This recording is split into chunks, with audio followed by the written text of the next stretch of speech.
if you don't mind sharing maybe tips or tricks of the trade. Some of our friends that are part of our listenership, they're content creators and podcasts like myself, and many of them are good friends of mine, and their desire is to get more in depth when it comes to sports.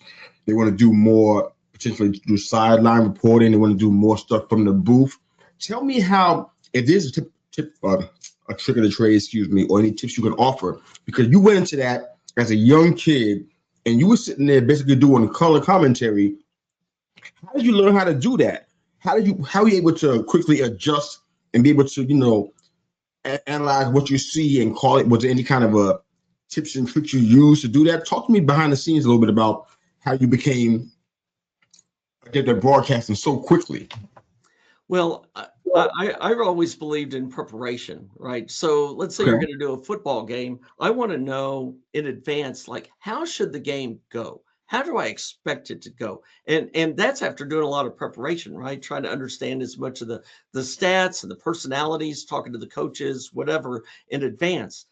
And then you have a narrative to start with, but it's unscripted, right? A game's unscripted. So you have a narrative that either the game follows the script or it doesn't follow the script. And then either one is a story. Wow, this is playing out just like we thought. This team's dominating the line of scrimmage, whatever.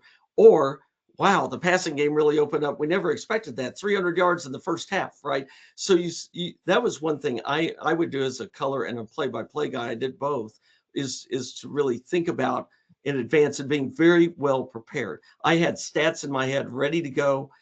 If I was play by play, a lot of times I had some kind of shaky color commentators. I made them look good. I would have stats that were written down that I would set them up to say, you know, uh, you know, Maine High School is pretty good on third downs, right? And I'm pointing, and they go, "Oh yes, they've converted 47% on the season." They look like a genius, right? And so it's not just making yourself look good, but it's making the broadcast look good. But let me tell you the one best tip anybody in the industry gave me, and I think it's a Okay. good general tip.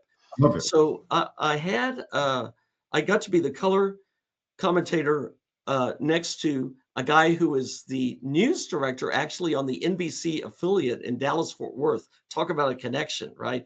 And so that guy was doing play by play, just kind of having fun, and I'm doing color commentary, trying to come up. And at one point, I said, just talk about the business in general, news, sports, everything. How do I succeed in this business? And he said, there's a lot of good people who are also average people. I was like, I don't understand that. What does that mean? He goes, it means they have a lot of talent, but they're just average in the way they put it out there. They're just average in the way they are able to enact their craft. They don't put in the work. They don't distinguish themselves in any way. They have a lot of talent, but they're not that much better than anybody else. And the people who succeed are the ones who do extra, the ones who find a way to take their talent and be unique with it or be more perfect with it or what have you. And I think that applies to podcasting